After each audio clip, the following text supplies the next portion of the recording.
একটা আয়াত থেকে কথা বলা শুরু করি। সূরা হুজুরাত পড়বেন, সূরা হুজুরাত। এই সূরার প্রথম 4টা আয়াত পড়লে বুঝতে পারবেন আল্লাহ রাব্বুল আলামিন সাহাবীদেরকে শিক্ষা দিচ্ছেন। কাদেরকে? নবীর সাহাবীদেরকে শিক্ষা দিচ্ছেন যে যখন রাসূল সাল্লাল্লাহু আলাইহি ওয়াসাল্লাম কথা বলবেন, তোমরা তার কণ্ঠস্বরের উপরে তোমাদের কণ্ঠস্বর নিয়ে যাবে না। যদি রাসূলের কণ্ঠস্বরের উপরে তোমাদের গলার ভয়েস চলে যায়, তোমাদের আমল ধ্বংস হয়ে যাবে, তোমরা টেরই পাবে না। এখন রাসূলের কথাগুলো কারা বলেন? আলেম ওলামারা, দ্বীনের দায়ীরা, মুআল্লিম মুবাল্লিগরা। যে মজলিসে কোরআন এবং সুন্নাহর কথা হবে, আল্লাহ এবং তার রাসূলের কথা হবে, সেখানে উচ্চস্বরে কথাবার্তা বলা যাবে না। এটা আমার মত, এটা সরাসরি কোরআনে নাই, কিন্তু আমার মত এটা। উচ্চস্বরে অপ্রয়োজনীয় কোনো কথা চিৎকার চেঁচামেচি করা যাবে না। আমরা এখানে ইতমিনালের সাথে বসবো, হয়তো বা 1 ঘন্টা আলোচনা হবে। এই 1 ঘন্টা আমরা আপোষে কোনো কথাবার্তা বলবো না ইনশাআল্লাহ। মোবাইল ফোনে এত ব্যস্ত হওয়ার কোনো প্রয়োজন নাই। রেকর্ড হচ্ছে, আমাদের অফিসিয়াল মিডিয়া আছে, ইনশাআল্লাহ সময় মতো ইউটিউবে পেয়ে যাবেন ইনশাআল্লাহ। টেনশনে কিচ্ছু নাই, তখন ডাউনলোড করতে পারবেন, শেয়ারও করতে পারবেন। আর এই যে সেলফি তোলা আর ছবি তোলার যে সংস্কৃতিটা চলছে আর কি, এগুলোর মধ্যে ডুবে যাবেন। এগুলো আমাদের সংস্কৃতি না। আমাদের সংস্কৃতি কতটুকু? সালাম, আসসালামু আলাইকুম রহমতুল্লাহ, ভাই কেমন আছেন, মুসাফা কর, এতটুকু ব্যাস। মুসাফা করার ফজিলত সম্পর্কে একটা হাদিসের মধ্যে এসেছে, মুসাফা করার পরে এই দুইজন ব্যক্তি বিচ্ছেদ হওয়ার আগেই তাদের সগীরা গুনাহ সব ঝরে পড়ে যায়। ছবি তুললে কোনো নেকি আছে এমন কোনো হাদিস আমার জানা নাই। ছবি তুললে, সেলফি তুললে আর ভিডিও করলে, লৌকিকতা প্রদর্শন করলে কোন একটা নেকি হবে, এটা আমার জানা নাই।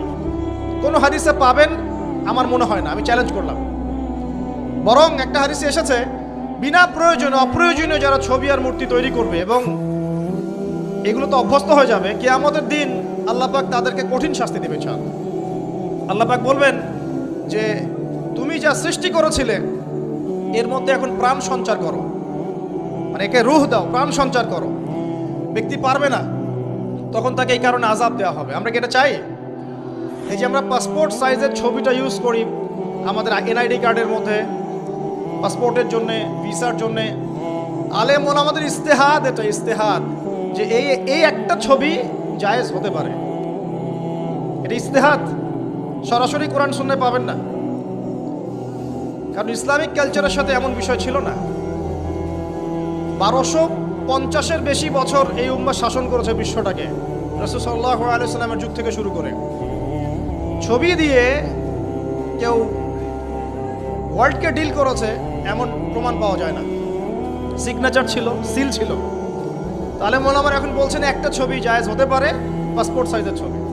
আর বাকি আমরা যা করছি ছবি নিয়ে, এটা টোটালি একটা অপসংস্কৃতি ছাড়া কিচ্ছু না। প্রিয় ভাইয়েরা, আলোচনার পরিবেশ না দিলে কথা বের হবে না। আসলে আলোচনার পরিবেশ না দিলে কথা বের হবে না, কারণ কথা আল্লাহর পক্ষ থেকে আসে। যদি দিনই একটা পরিবেশ থাকে, কথা বলে শান্তি পাওয়া যায় ইনশাআল্লাহ। পরিবেশটা দেওয়ার দায়িত্ব আপনাদের, শ্রোতাদের, এবং ভলেন্টিয়ার যারা আছেন তাদের দায়িত্ব পরিবেশটা রক্ষা করা।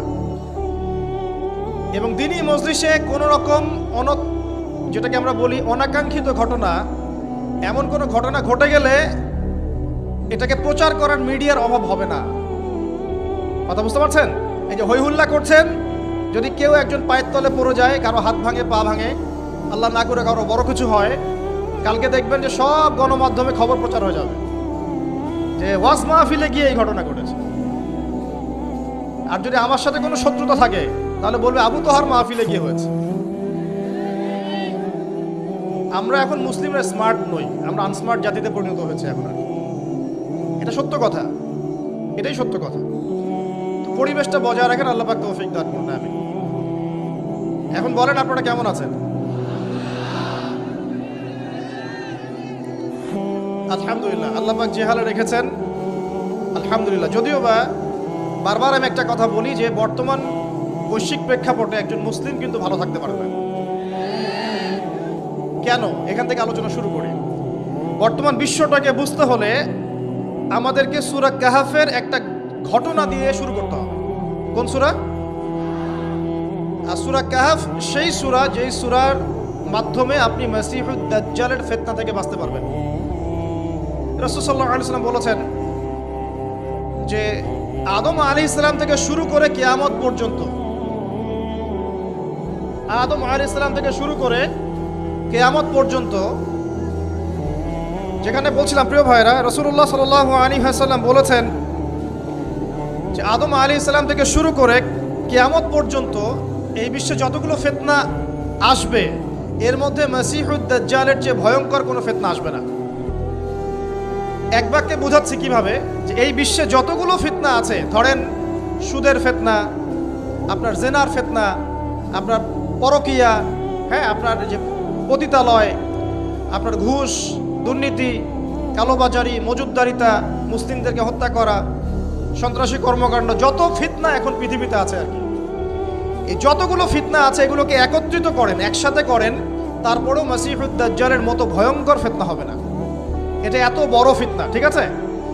এই সূরা নবী সাল্লাল্লাহু আলাইহি ওয়াসাল্লাম বলছেন যে ব্যক্তি সূরা কাহাফের প্রথম 10টা আয়াত, কোনো বর্ণনা এসেছে শেষের 10টা আয়াত, মানে প্রথম 10 শেষ 10 দুটোই নিয়ে নেন, এই আয়াতগুলোকে যারা মুখস্থ করবে, হিফজ করবে এবং এর উপর আমল করবে, ইনশাআল্লাহ তাআলা তার জীবদ্দশায় যদি মাসিহুদ দাজ্জাল বের হয়, দাজ্জাল তার কোনো ক্ষতি করতে পারবে না।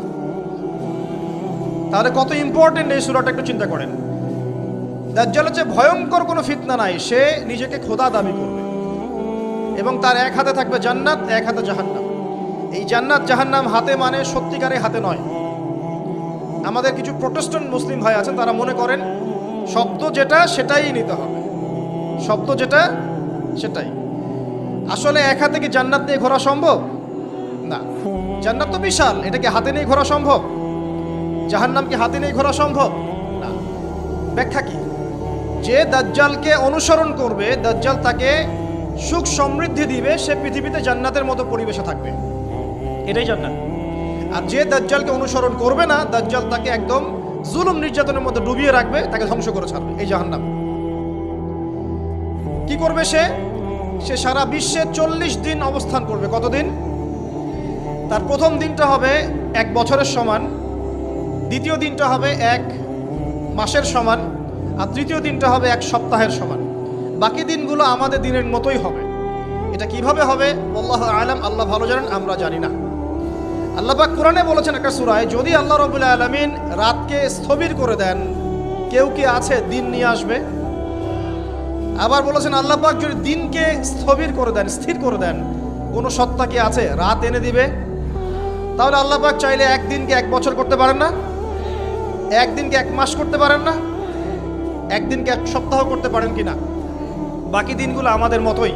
সাহাবীরা বলছেন, ইয়া রাসূলুল্লাহ সাল্লাল্লাহু আলাইহি ওয়াসাল্লাম, নবীর নাম আসলে কি পড়বেন? সাল্লাল্লাহু আলাইহি ওয়াসাল্লাম। তাহলে 10 নাকি পাবেন, 10টা গুনাহ মাফ হবে, আল্লাহ পাক আপনার প্রতি 10 বার রহম করবে ইনশাআল্লাহ। আর যে ব্যক্তি নবীর নাম শুনে দরুদ পড়ে না, নবী সাল্লাল্লাহু আলাইহি ওয়াসাল্লাম তাকে বদদুয়া করেছেন। কি করেছেন? বদদুয়া করেছেন। একদিন নবীজি সাল্লাল্লাহু আলাইহি ওয়াসাল্লাম মিম্বরের উপর দাঁড়িয়ে আছেন, 3য় সিঁড়িতে গিয়ে তিনি বললেন আমিন। সাহাবীরা বললেন, আপনি কেন আমিন বললেন ইয়া রাসূলুল্লাহ? তখন নবীজি বললেন, 3য় সিঁড়িতে আমি যখন ছিলাম, তখন জিবরাইল আলাইহিস সালাম এসে আমাকে বলেছেন, হে মুহাম্মদ, সেই ব্যক্তি ধ্বংস হোক যার সামনে আপনার নাম উচ্চারিত হয়েছে কিন্তু সে আপনার নাম শুনেও দরুদ পড়ে নাই। তাহলে আমরা রাসূলুল্লাহ সাল্লাল্লাহু আলাইহি ওয়াসাল্লামের নাম শুনে দরুদ পড়বো কিনা? না পড়লে কি হবে? না পড়লে রাসূল সাল্লাল্লাহু আলাইহি ওয়াসাল্লামের বদদুয়া পেতে হবে। আচ্ছা, একটা প্রশ্ন এখানে থ্রো করে সামনে যাই, যে যদি রাসূল সাল্লাল্লাহু আলাইহি ওয়াসাল্লামের নাম শুনে দরুদ না পড়লেই এই শাস্তি হয়, অভিশাপ পেতে হয়, তাহলে আমরা যারা সারা জীবন রাসূলের সুন্নতের খেলাফ চললাম তাদের কি হবে বলেন? শুধু রাসূলের নাম শুনে যদি কেউ দরুদ না পড়ে, তাহলেই রাসূল সাল্লাল্লাহু আলাইহি ওয়াসাল্লাম বলছেন সে ধ্বংস হোক।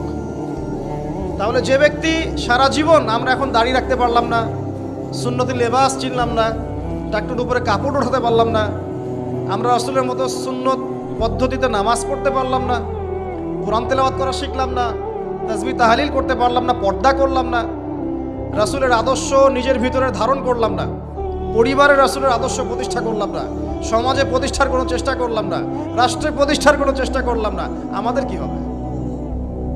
এটা বোঝার জন্য কি পিএইচডি ডিগ্রি করার দরকার আছে?